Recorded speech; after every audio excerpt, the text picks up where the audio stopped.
Good morning to everyone. So our today's lead code question is 3225, that is maximum score from grid operations. So in this question we are given a 2D matrix grid whose size is n cross n, and initially all the cells that are present in the grid are white colored, right? And here it is given that in one operation we can select any cell of indexes I comma j and color black all the cells of that jth column, right? So suppose we have select 2 comma 3, then we can select then we can color some cells of the column number 3 from top to down, right? up to the ith row. Suppose we have selected 2 comma 3 na, then we can color black third column from the row number 0 to 2, right? And it is given that the grid score is the sum of all the grid I comma j such that the cell I comma j is white. Means first condition is that the current cell should be white and it has horizontally adjacent black cell. So suppose we have 1 comma 2, it is white, and suppose we have 2 comma 2 black, then we can take the value of this cell and add that to our answer. And at the end what we have to do is we have to return the maximum score that can be achieved after some number of operations, means after coloring some columns black. So let's see the examples to get the question more clearly. So the first question is, we are given this grid, right? First row all elements are 0, then this and this. Then what we have done is we have picked this cell and colored all these cells as black. Then in the second operation, suppose we have picked this cell and colored all the cells of this column black. Now we have to find the what we call the grid value.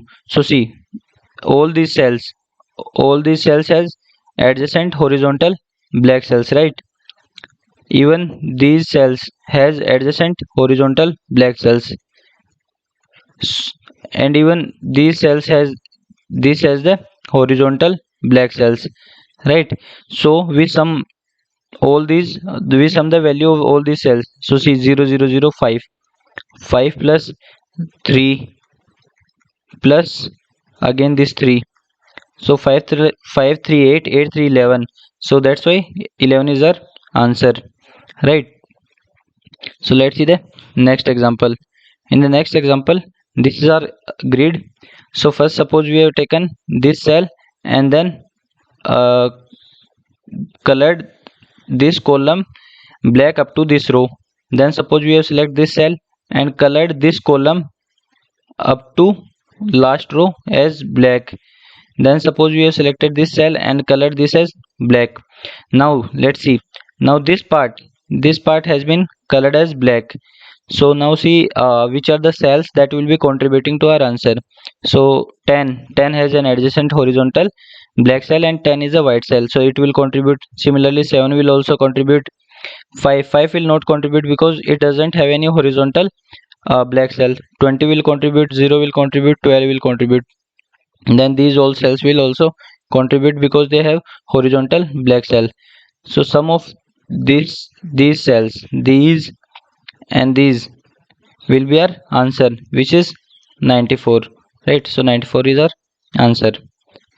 So if we'll move to the constraint part, so we are given our n is the number of rows is up to 100, and similarly number of columns is also up to 100, and each element in the grid can be up to 10 ki power 9.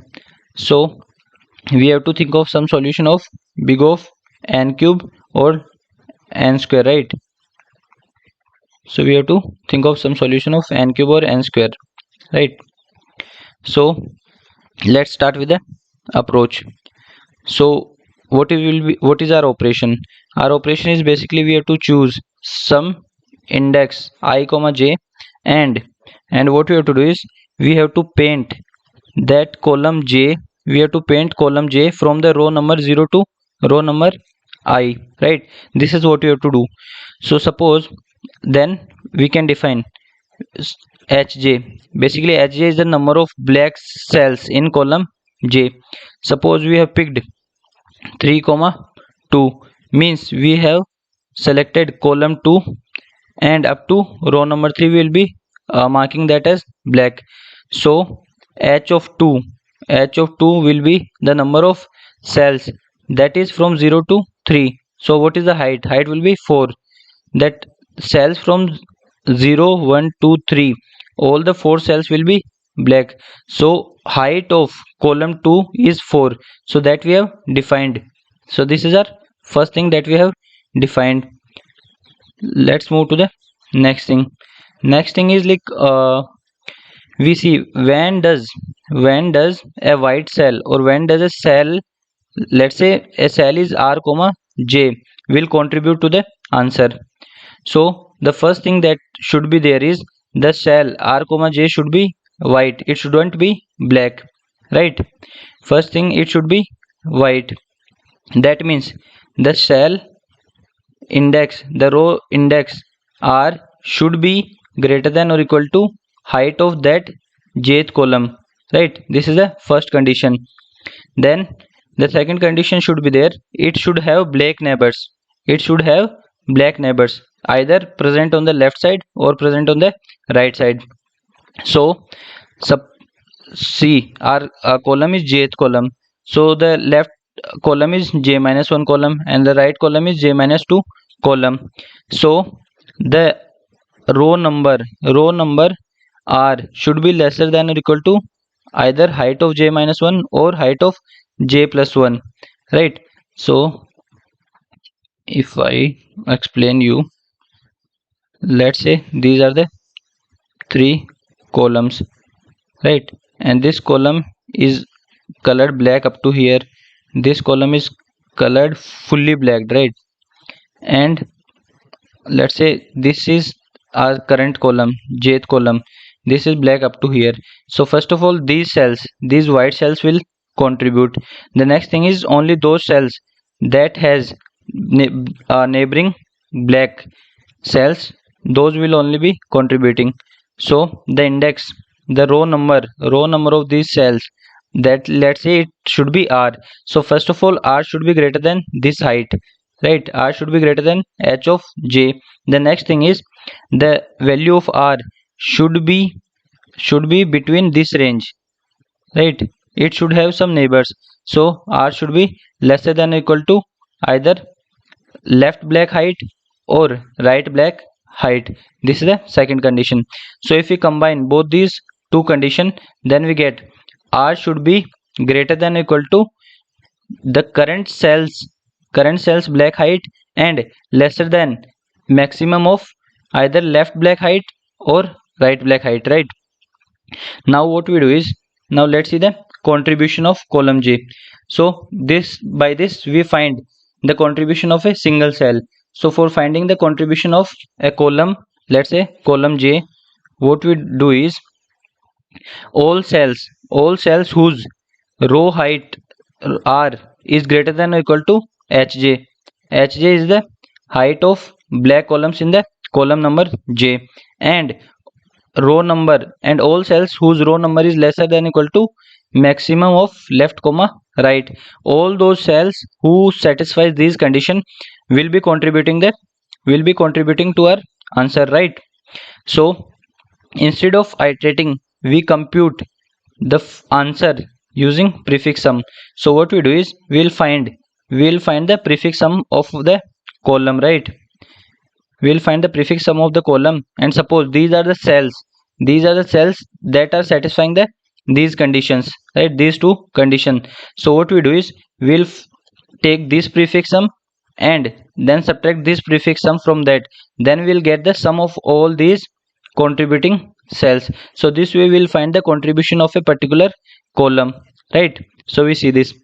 Now see how next thing that we see is like how the prefix sum will work.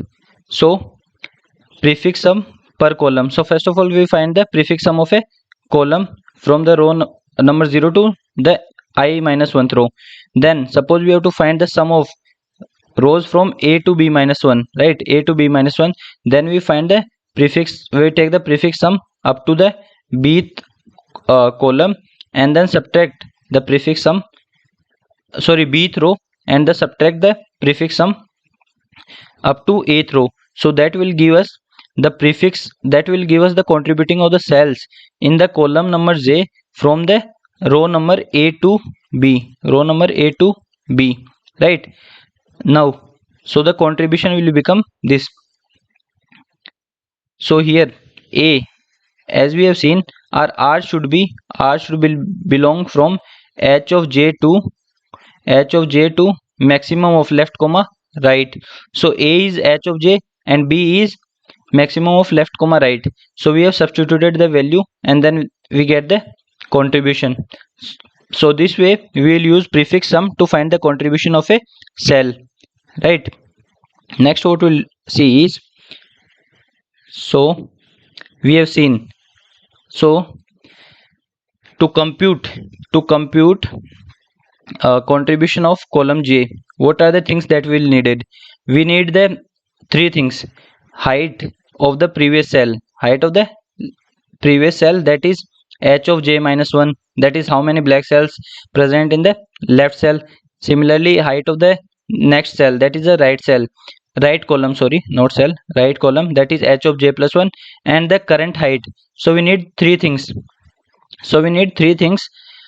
Height of J minus 1th column, height of J plus 1th column, and current height, that is H of J. So these are the three things that will be needed to find the contribution, to find or to compute the contribution of the column J. But the thing is that when we scan from the left to the right direction, we do not know right. So what we do is we will be delaying the counting. So once we know all the three things, that is previous, that is height of J minus 1, our current height, and our next height, that is H of J plus 1, then what we do is then we will compute the contribution of column number J, right? And for storing the previous, current, and next, we will be using dp, right? So what will be our dp state, that will be looking. So our dp state will be, in dp we have two things: dp of current and dp of previous. That means previous column height is previous, and the current column height is current, right? So basically dp of current comma previous will store the contribution in the current column up to height current, and in the previous column up to height previous. Now next what we do is, next we choose the next height means H of J plus 1. So we choose H of J plus 1, right? Then what we do is, now we have all the three things that are required to compute the contribution of column J. That is, we have previous, we have current, and we have next. So we first find how many rows are present that has white columns in column number J, right? So basically that is R should be greater than equal to current, right? All the rows that are after current. So suppose in column number J we have painted from 0 to current, so all the rows that are present below current, will be having white cells. And similarly, and next thing that we need is the black neighbors, right? So the row number R should be lesser than equal to maximum of previous comma next. So the rows that are contributing will be from current to maximum of previous comma next minus 1. So these are the rows that will be contributing in column number J. So we get the row numbers. So next thing that we need to find is the contribution, right? So we have rows from current to maximum of previous comma next. Now if maximum of previous comma next is greater than current, then we add the prefix difference. Prefix difference from maximum of previous comma next to from current to maximum of previous comma next. So basically dp of current comma next is equal to dp of previous comma current plus the contribution that we get now, plus the contribution that we get now, right? But the thing here in this solution is we have four nested loops. We have four nested loops, right? So the time complexity of this approach is big of n ki power 4, and as we know n is 100, so this will giving us TLE. So now we need to optimize the solution from big of n ki power 4 to big of n cube. So what we do is, instead of waiting for both the neighbors, we'll count the contribution between adjacent columns only. So earlier we wait for j minus 1 and j plus 1. Now if we have j minus 1 and j, then we count the contribution, or we have j and j plus 1, then we count the contribution, right? We do not wait for the both the neighbors. When we get only one neighbor, then we will count the contribution, right? So that's our observation. White cell contributes if at least one adjacent column is black. There is no need for both the adjacent columns to be black. If only one is black, then we can count the contribution. So when two columns will interact, so see, when j minus 1 and j will interact, column j minus 1 black will affect column j, and column j's black will affect white of j minus 1. So what we do is, we only need two heights. So earlier we were using three heights, that is h of j minus 1, h of j, and h of j plus 1, and that's why our solution is going to n ki power 4. Now what we do is, we only need now two heights, right?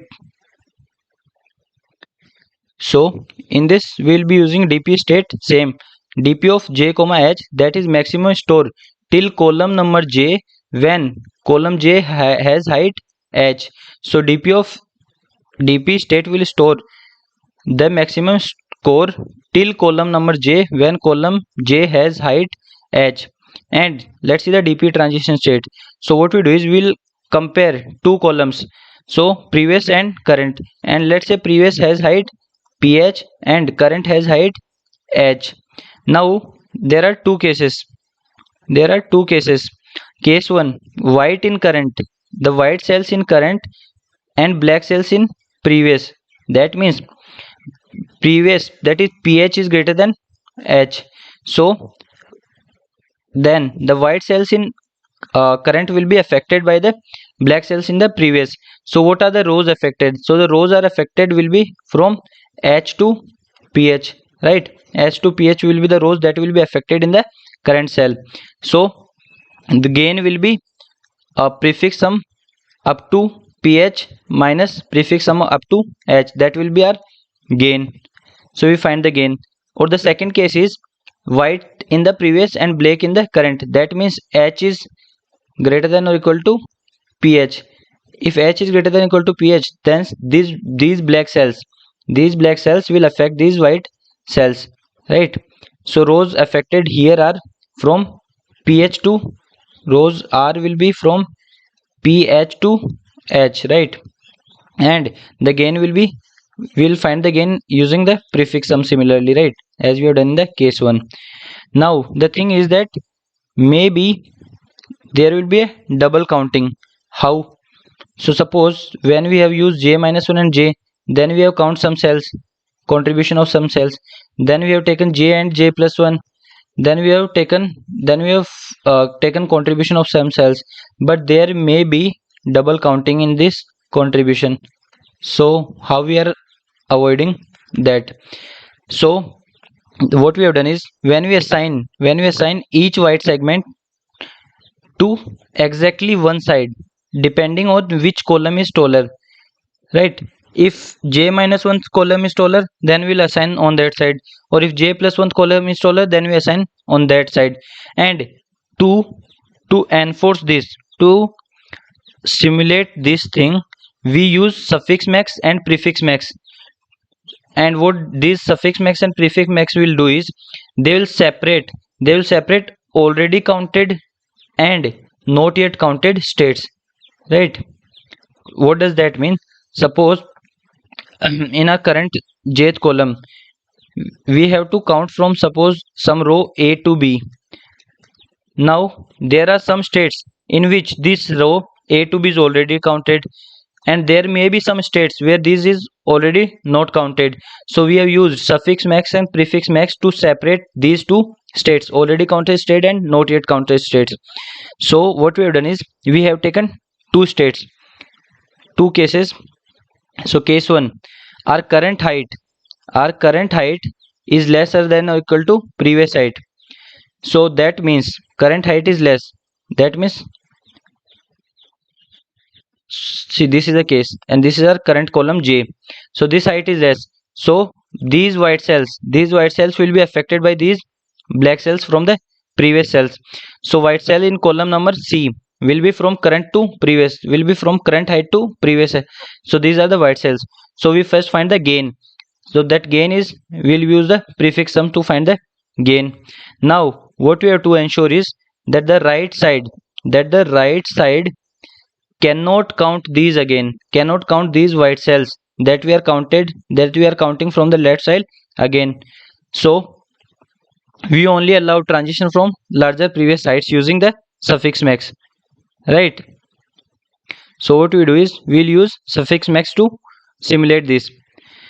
So what suffix max does is it store best dp value when our column is C minus 1. Our current column is C, so it will take so we will take the best dp value when our column is C minus 1, and our height is equal to previous, when our height is equal to previous, and the previous heights can be anything from 0 to n. So we take this value, that is suffix max of previous comma 0. So basically it is taking best previous state from height previous, and then we add our current gain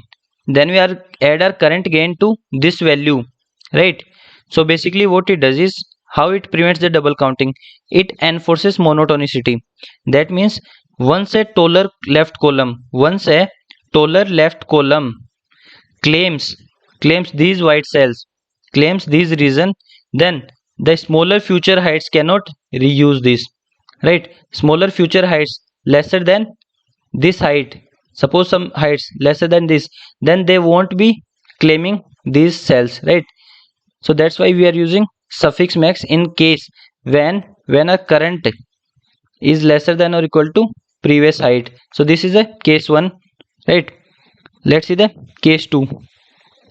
Case 2 can be our current height is greater than the previous height. Now these black cells will affect these white cells, right? These black cells will affect these white cells. So white cells in column C minus 1 is from previous to current. This is the current height and this is the previous height. So previous to current, and then we find the gain using the prefix sum. But here the problem is, some dp states may have already counted this, right, this segment earlier, and some may not have counted it yet. So we have now two choices. One is, we won't count it again, we won't count that state again, we just directly use the previous best state, which is stored in the suffix max having height previous and from previous to current, right? So that means we are taking the previous best, and now we won't add the gain again, because we are not counting this state again. We are using already counted state, or we are using a state that has already counted this thing, right? So we are directly inheriting this. So this is choice 1.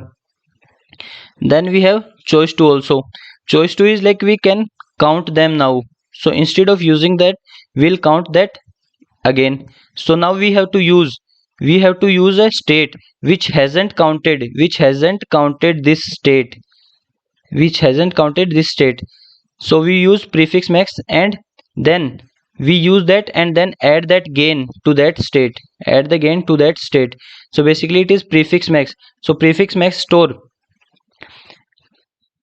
the previous best having height previous from 0 to current height, 0 to current height, right? And then we add the gain to it. This means best smaller heights plus the newly counted rows, right? Best smaller height and the newly counted rows. So basically suffix max will store all the values of the segments that has counted this state earlier, whereas prefix max will counted the segments now. So in this approach we have only three loops, so it is big O of n cube. So let's see the code part. So in the code part we have taken the row number, column number, and if column number is equal to 1, then we have to return 0 because there will be no neighbors then, right? Then we find the prefix sum of each column. We have find the prefix sum of each column and stored in the 2D matrix named as column. Then we have declared three things, three 2D matrix. The one is dp, one is prefix max, and one is suffix max. And then what we do is we'll iterate over each column, and for every column we'll calculate a new dp state using the previous dp states and using suffix max and uh, prefix max. Then for this column we'll take every possible height.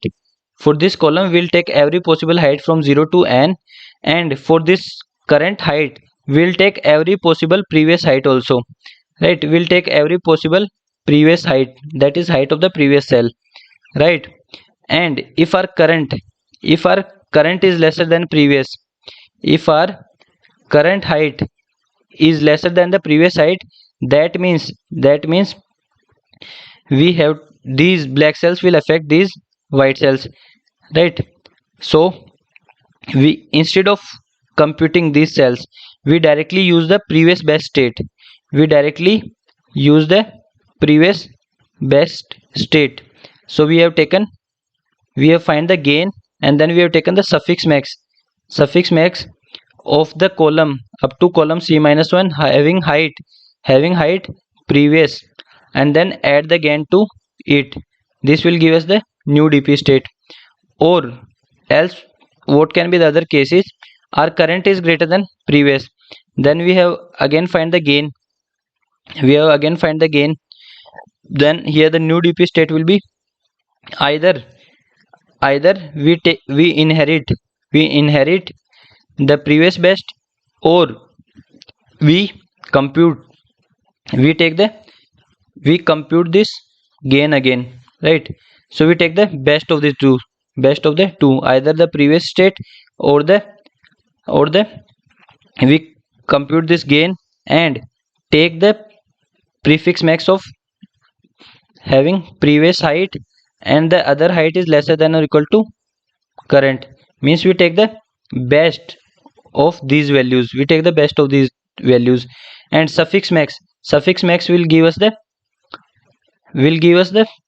this solution, right? Prefix max will give from lesser than or equal to current height, and prefix max will give us greater than current height, right? And see, prefix max will give us up to this value only, so that's why we are adding the gain to it. But suffix max already has value up to this gain, right? So that's why we are do not adding the gain to it, right?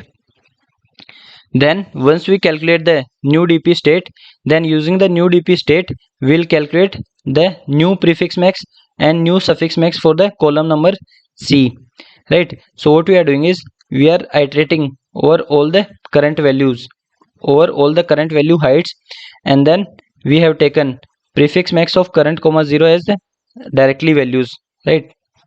That is stored in the dp array. Then we are taking the previous heights from 1 to n minus 1, and see, in prefix max is without the gain value, without the gain value for the current height and for the possible previous values. That's why we are subtracting the gain. We are subtracting the gain from our current dp value, because in our current dp value we can have gain from the previous cells. We can have gain from the previous cells, but in our prefix max, we do not consider the previous gains. That's why we are subtracting the penalty. We are subtracting the penalty from the new dp array.